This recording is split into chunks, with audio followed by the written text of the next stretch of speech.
Ok, se dice fácil clientelismo político, pero si uno se pone a pensar que durante los últimos 40, 50 años eso es lo que ha construido la práctica Ujú. gubernamental, estamos frente a un muy, muy, muy gran problema, un problema muy profundo. Y, hombre, el clientelismo político tiene muchas consecuencias. Yo quisiera mencionar dos. Primero, el sentido de dependencia. La licenciada Correa decía claramente que el clientelismo político no ayuda a la movilidad social, lo cual significa no estar al final de mi vida en la misma situación de pobreza y dificultad que mis padres, sino ir ascendiendo en lo que uno suele decir con mucha facilidad: clase baja, clase media, media alta, alta, muy alta, ricachona, Donald Trump, qué sé yo. Ese ascenso social que da nivel de acceso no solamente a lo que uno necesita, sino incluso a poder tener más de lo que uno básicamente necesita. Y es lo que te permite el sistema del Estado de Derecho, sistema liberal en el que vivimos, porque eso es lo que tenemos. Pero también siento que causa otro problema tremendamente difícil.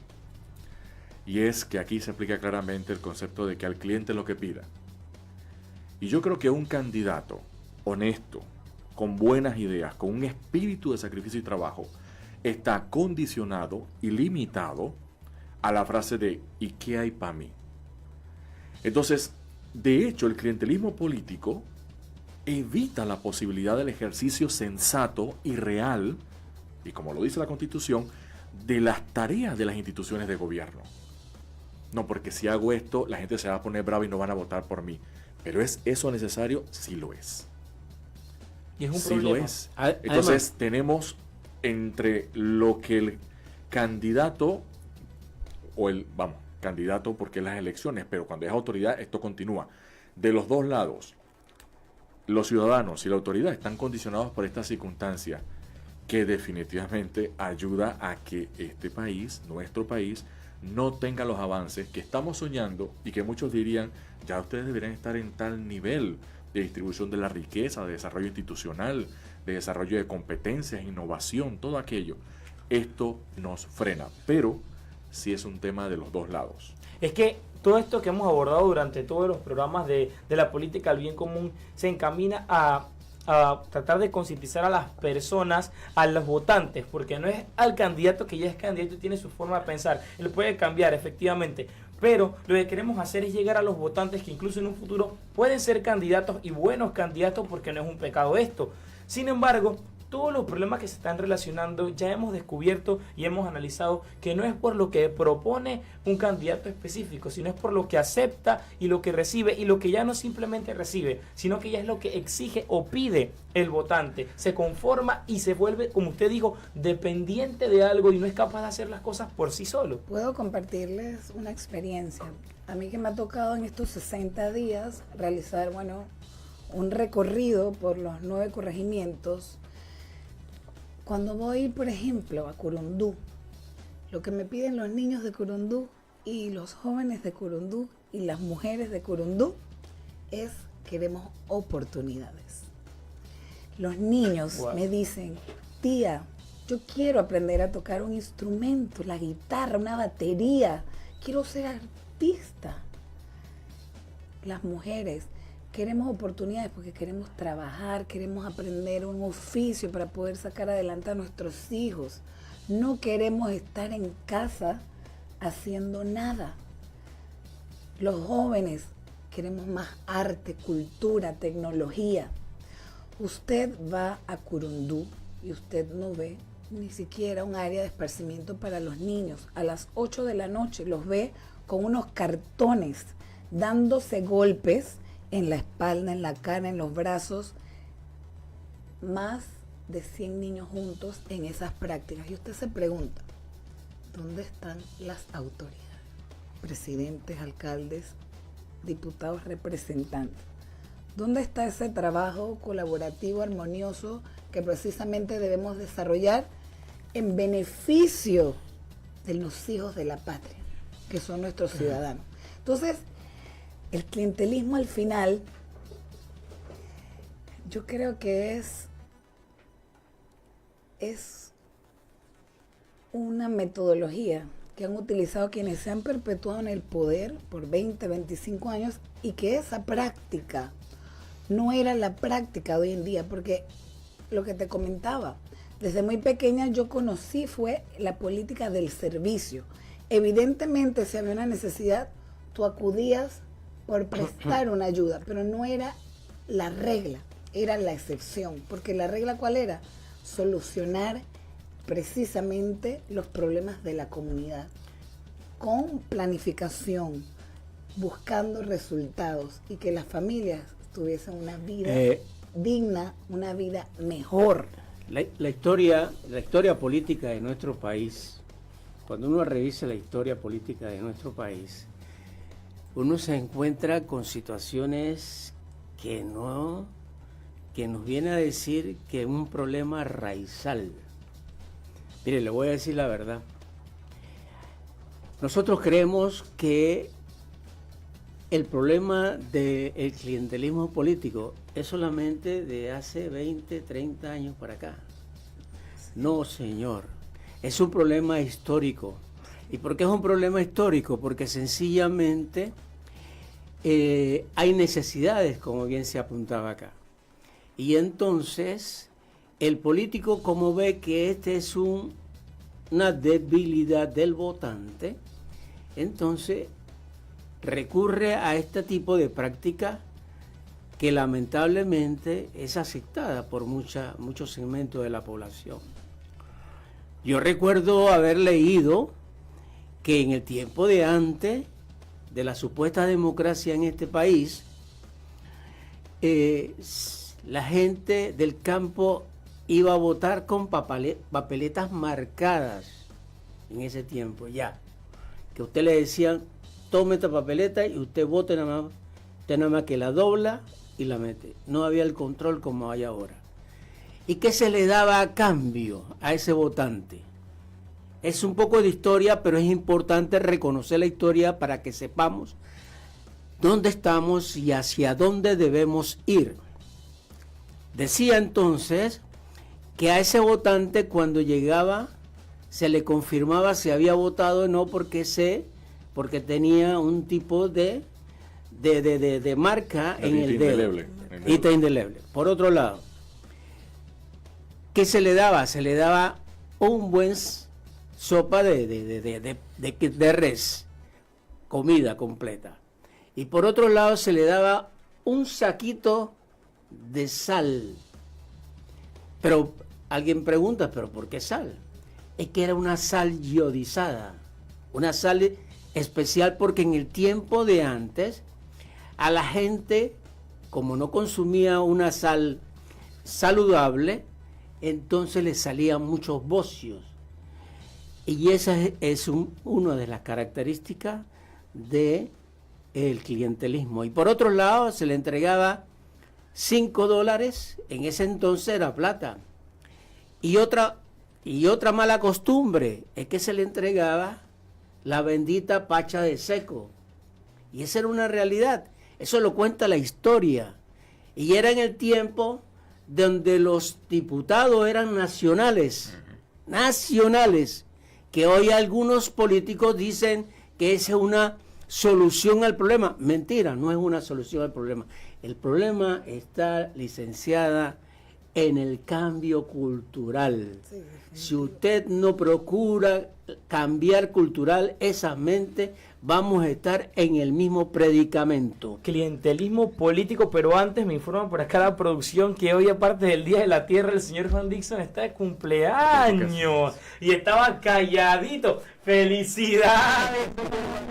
¡Feliz cumpleaños!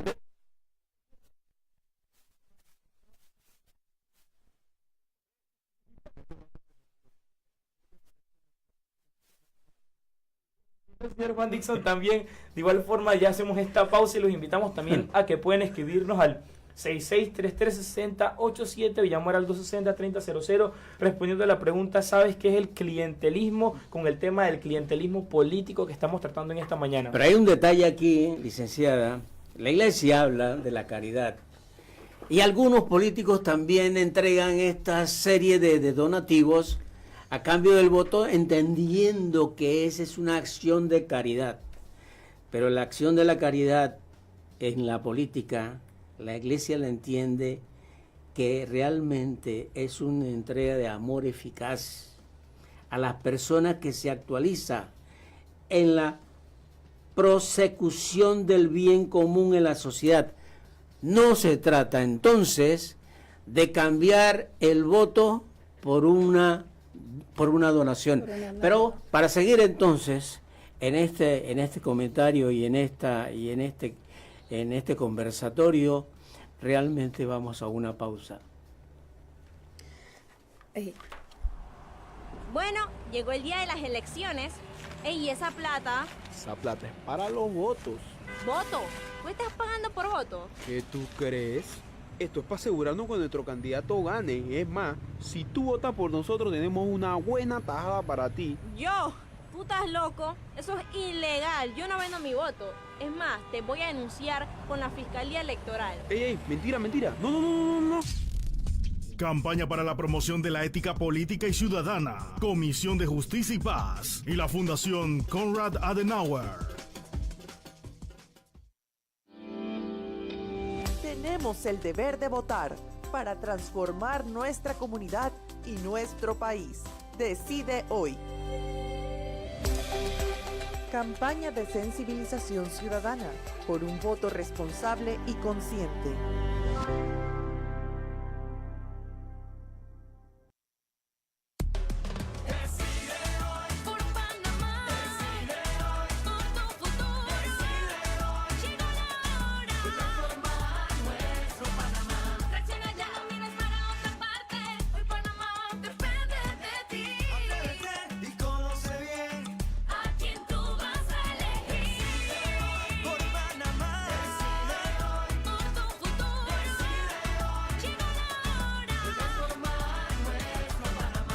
Por un voto responsable y consciente. Comisión de Justicia y Paz de la Conferencia Episcopal Panameña.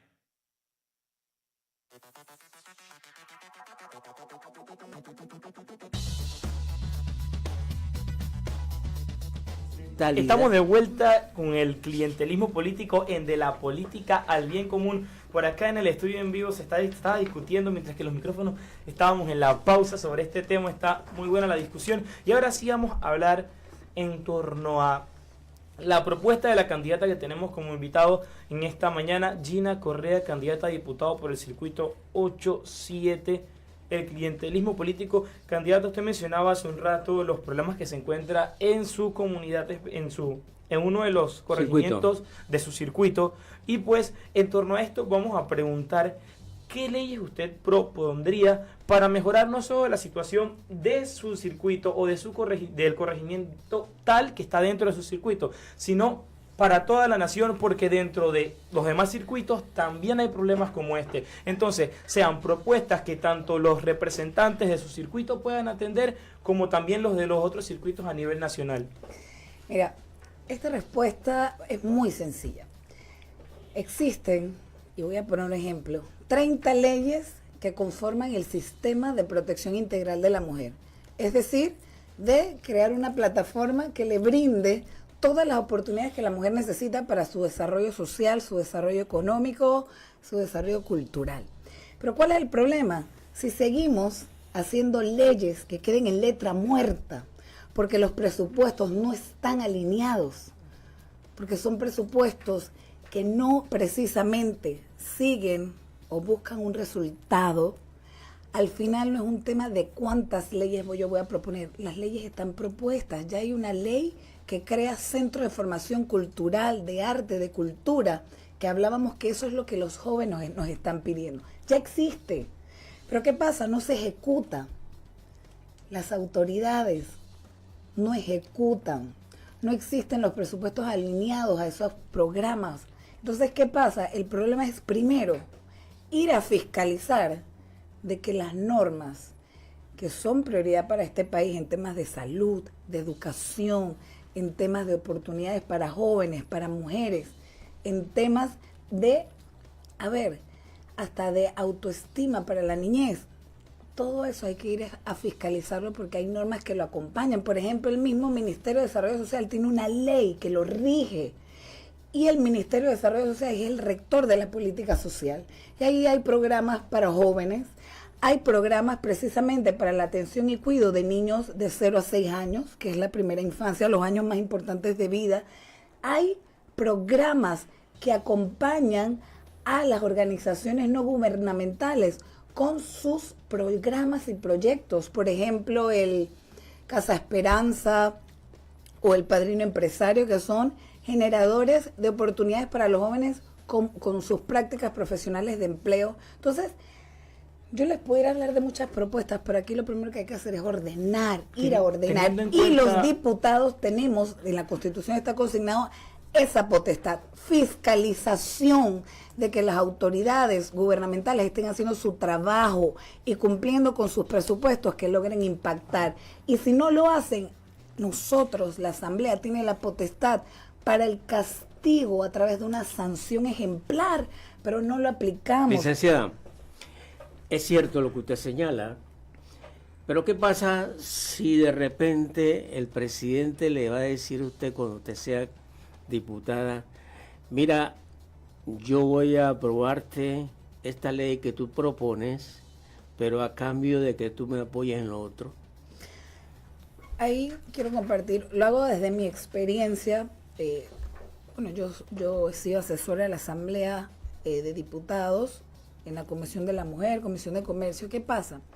Una ley se sustenta sobre todo en el querer del ciudadano, en la voz del pueblo, porque los primeros debates son cabildos abiertos donde todos podemos participar, todos, absolutamente todos. Nadie está vedado en participar.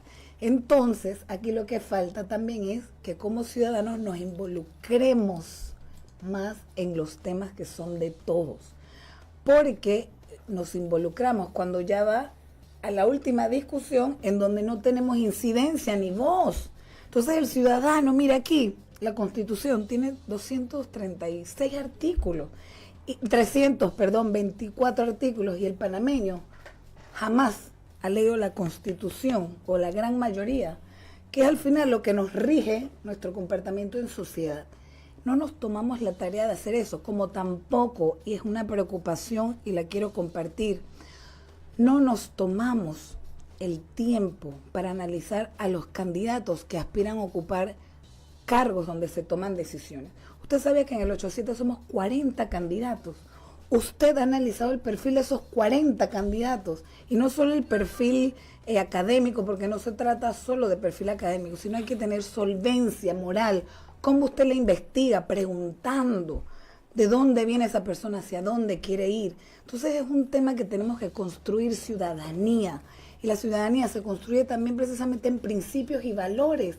Y eso lo vamos a rescatar en la medida en que comencemos, créanmelo, por elegir a figuras nuevas que lo quieran hacer diferente. Y yo abiertamente les digo que no estoy de acuerdo en darle oportunidad a quien por 5 años quiera seguir ocupando curules en esa asamblea que han tenido 25 años para hacer un gran trabajo. Hay no que a la darle reelección. Espacio, no a la reelección.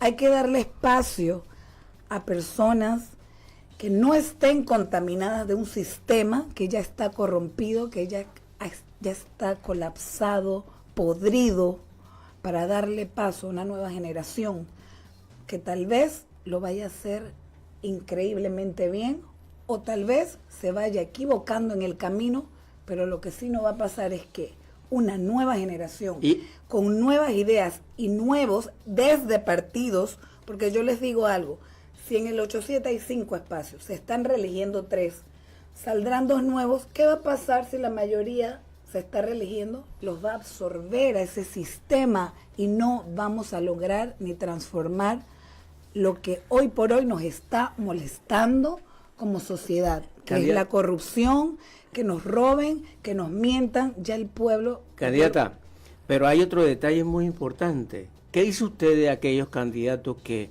no solamente son candidatos para una posición, sino son para 3 o 4? Ay, eso hay que revisarlo. ¿Cómo se permite en este país semejante? No, a veces no llenan las expectativas de un cargo, entonces piensan en más de uno. Importante también recordar a los ciudadanos y a los que nos escuchan en este momento que si quieren conocer el perfil de los candidatos pueden entrar a la página votoinformado2019.net y usted busca, dependiendo de su circuito, corregimiento, cargo para alcalde o presidente, representante, diputado, lo que usted desee buscar, ahí lo puede encontrar. Si sabe el nombre, lo busca en la barra de búsqueda y si no lo sabe, entra al cargo específico que usted solicita. También en torno a esto que usted mencionaba, quiero preguntarle cómo sería entonces una vía efectiva para garantizar el cumplimiento de las leyes por parte de las autoridades y cómo se da esta fiscalización entonces, porque realmente las personas no saben, o simplemente no se ha practicado, o no se ha dado, no se ha visto. Entonces cuando uno le habla a la sociedad, no, que los diputados también tienen que fiscalizar el cumplimiento efectivo de las leyes, pero ¿cómo se hace entonces? De hecho, citándolos. Y no solo eso, el respaldo de la ciudadanía. Cuando nosotros como candidatos vamos a pedir el voto, vamos con propuestas. Entonces usted tiene que exigirle que le rinda cuentas. ¿Le ha rendido cuentas a alguno de los diputados actuales a sus comunidades que nos hayamos enterado? Lo utilizan cuando están precisamente en tiempos de campaña. Y los he visto utilizar las leyes que han presentado, pero al final, reitero, no es un tema de leyes, porque ¿de qué vale que usted diga, presenté la ley 345 del 2018, pero esa ley no ha impactado a nadie, ni ha mejorado la vida de nadie?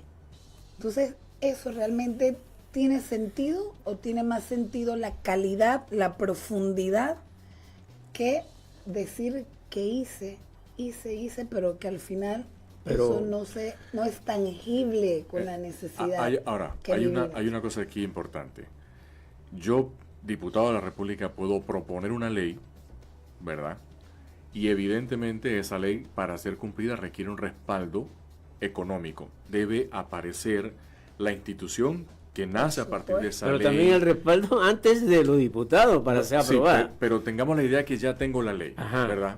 Porque también nos gusta a veces en general satanizar el ejercicio de negociación y de diálogo que hay dentro de la Asamblea, y eso es parte de la democracia. Entonces, a ver, ya la ley está, ya habló la institución, ya incluso, digamos así, tengo en camino el reglamento, la reglamentación de esa ley, pero necesita aparecer esa institución, esa obra, ese servicio dentro del presupuesto del siguiente año. Correcto. Y no aparece. Correcto. La Asamblea, hasta donde entiende la generalidad de la población, a través de las noticias más que todo, entiende que la Asamblea no puede tocar la ley de presupuesto, sino aprobarla o denegarla.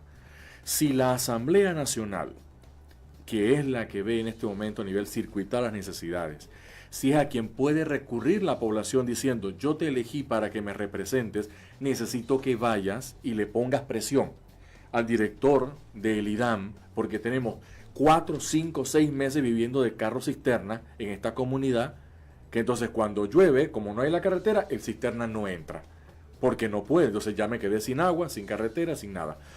La Asamblea no es en realidad una entidad débil, aunque es el primer órgano del Estado, se dice como una frase muy bonita, no es débil frente al Ejecutivo por el hecho de que no tiene injerencia de cambiar, de ajustar el presupuesto. La Constitución no se lo permite, no entra por ahí también el camino de un cambio constitucional necesario a este nivel. Sí, por supuesto que hay que hacer ajustes, hay que hacer los cambios, pero sí hay una salida, y ya la mencioné. Tenemos la capacidad de fiscalizar, de citar a la autoridad, de exigir, y si no se da el cumplimiento, la ley te establece hasta una sanción. Solo que la sanción no dice cuál es, ni está por ningún lado consignada, pero la existe y lo dice la Constitución. O sea, que no sabemos si es un regaño, es un correazo.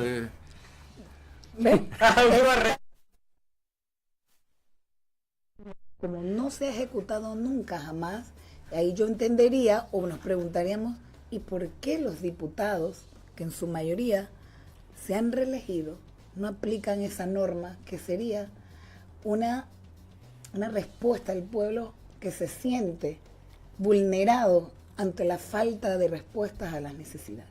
Entonces yo me preguntaría, ¿por qué no hacen uso de esa herramienta eficaz porque tiene la potestad para hacerlo. Podríamos cambiar planillas y partida circuital por la posibilidad de accesar directamente al presupuesto y poder ayudar también a organizarlo desde la Asamblea para poder dar respuestas a la gente. No, porque ahí sí ya no se convierte en una función como tal. Recuerda que el órgano legislativo, la función es expedir leyes. Exacto. Y tiene otra administrativa que tiene que ver con aprobación de convenios internacionales, urgencias notorias. Entonces no entraría en ser parte de su rol. Pero el que sí tiene y que lo puede ejecutar mientras las cosas cambien, porque tienen que cambiar, es el de fiscalizar. Sí. Y precisamente no seguir expidiendo leyes que no tengan un impacto, por decir que propuse. Y que, por ejemplo, yo presenté un proyecto de ley siendo ciudadana, sin ser diputada, porque Claro. todos tenemos la capacidad, Sí. a través de la participación ciudadana, de incidir, de organizarnos como comunidad y exigir. Esto es lo que necesita mi comunidad, el país. Quiero decir que este programa tiene el siguiente título: de la política al bien común. Y nosotros desde este programa queremos decirle a todos ustedes que nos están escuchando que la dedicación a la política debe ser reconocida como una de las más altas posibilidades morales y profesionales del hombre. ¿Qué quiere decir con esto? Nosotros no estamos en contra, en este programa, en contra de la función política del país. Nosotros estamos dando luces para que podamos el 5 de mayo discernir, Así es. poder informarnos y luego poder decidir por aquellas personas que consideramos que son los mejores para dirigir este país. Dicho esto, nosotros los que pretendemos hacer docencia aquí, y hacer docencia con el invitado o con la invitada. En ese sentido, la pregunta que le quiero hacer a la candidata Gina Ortega Correa. Correa. Recuerde, Correa para los Correa. corruptos. es que viene por ahí como que parecía, pero me equivoqué, sinceramente lo lamento. Entonces, en ese sentido, la pregunta es: ¿cuánto usted cree que hay que hacer para que realmente en su circuito ese lema que está pregonando todo el país de la no reelección se dé? Miren, usted lo señaló hace un rato, es un tema cultural que hay que hacer un trabajo profundo. Es posible porque, bueno, se han dado pasos de que ya la gente está pensando diferente. Porque tuvimos una diputada independiente, que el sistema no la dejó hacer su trabajo, pero tuvimos una independiente, Ana Matilde Gómez. Pero yo les voy a poner 2 ejemplos para que vean la profundidad de lo que estamos hablando. Usted hablaba de la Correa. ¿Usted sabe qué fue lo que llamó la atención de esta publicidad? Fue la Correa.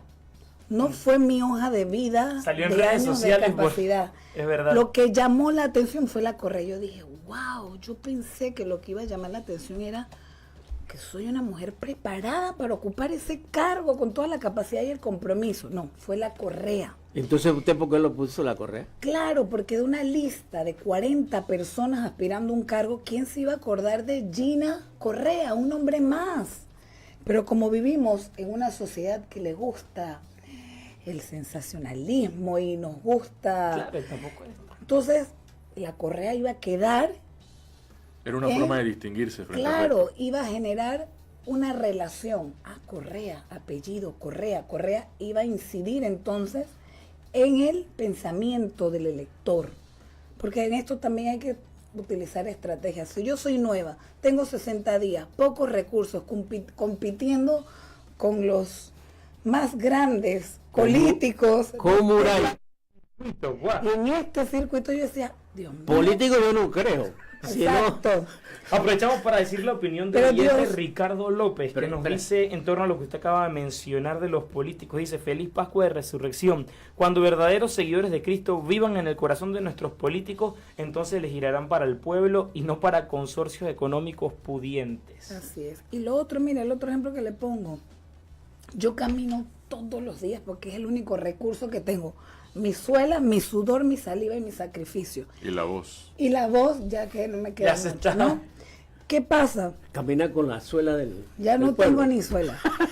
Y usted sabe lo que a mí me subieron en uno de estos Instagram, que yo era una ridícula caminando en pijamas. Porque claro, uso pantalones cómodos. ¿Usted cree que eso es lo importante? O lo importante del mensaje es, esta mujer está recorriendo las calles porque quiere presentar su propuesta cara a cara. Lo que llamó la atención era si yo caminaba en un pantalón que obviamente no era pijama.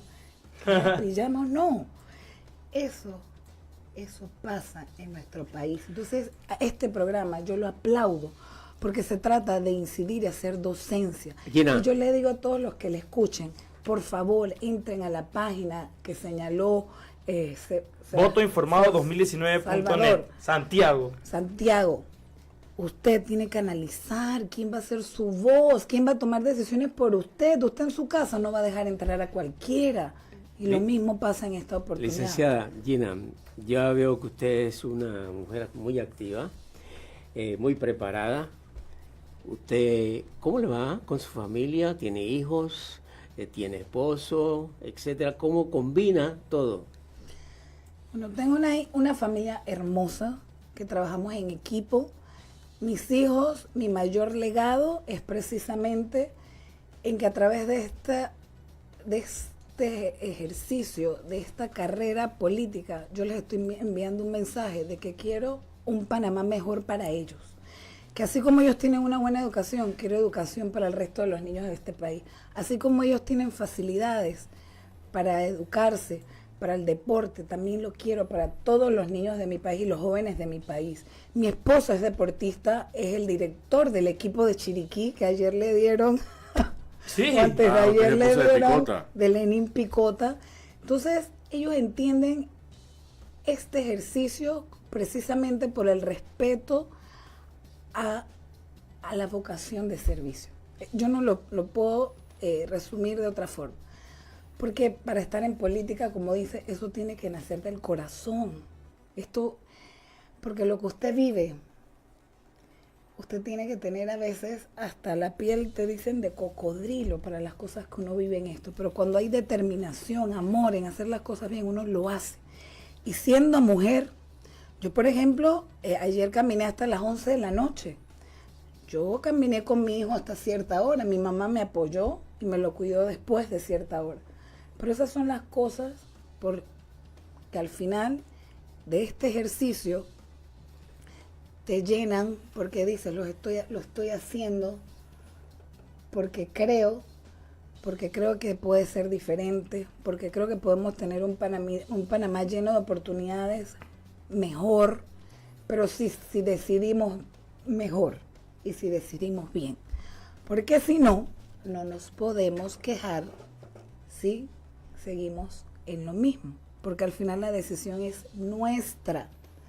Y digamos por una gama o una oferta, usted no tiene, al final, la oferta es variada y surtida.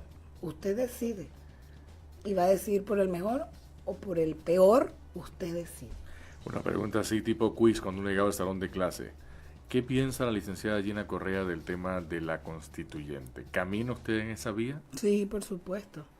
¿Está dispuesta a apoyar desde una asamblea legislativa esa conformación? Por Por lo supuesto. menos una asamblea constituyente paralela. Por supuesto, y les explico, el ciudadano, usted le pregunta en la calle, ¿tú sabes qué es una asamblea constituyente? No tiene la menor idea. Entonces hay que comenzar también por hacer docencia para que la gente lo entienda y lo haga parte de su ADN, de que creamos que hay que hacer.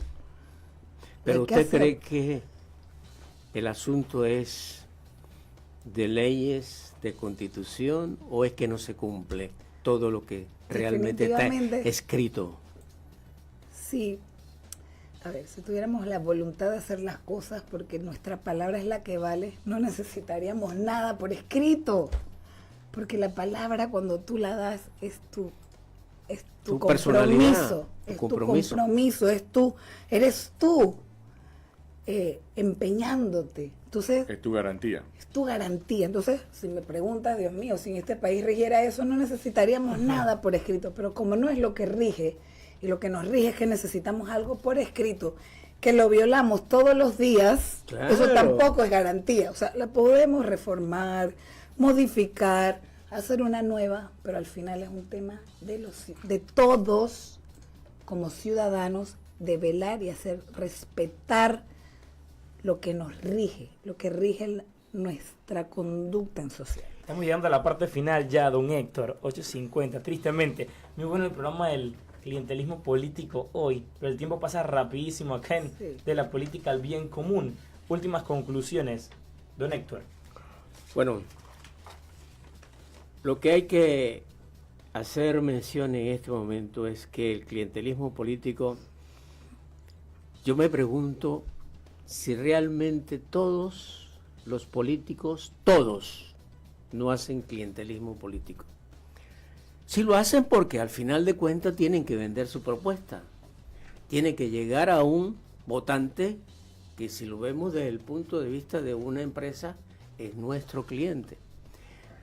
Entendido así de una manera muy peyorativa, creemos que el asunto está en que ese cliente, que es el que va a votar, no tiene conciencia de lo que él representa y del valor que es y del recurso principal que tiene este país, que es la gente. Luego entonces hemos visto en este diálogo que falta cultura en nuestra población, Sí. que es necesario que la gente se involucre. Involucremos más. El cristiano tiene un deber ineludible de participar en política, sea de una forma u otra, porque es una responsabilidad que la Iglesia nos lo permite. ¿A través de qué? A través de la doctrina social de la Iglesia. El Papa Francisco en alguna manera nos exige a nosotros, los católicos, los cristianos, participar en política de una manera del bien común, una entrega por el bien común. Entendido esto, nosotros queremos decir que el próximo 5 de mayo los panameños tenemos una gran responsabilidad.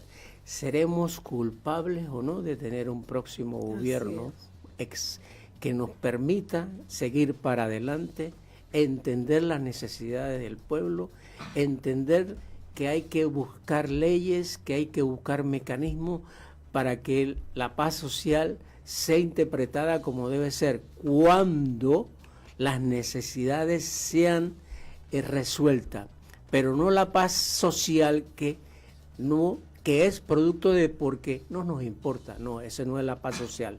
La paz social es cuando los problemas naturales y los problemas sociales sean realmente resueltos. Agradecemos a la invitada Gina Correa, candidata a diputada Circuito 87. Último mensaje a los que escuchan Radio María en De la Política al Bien Común.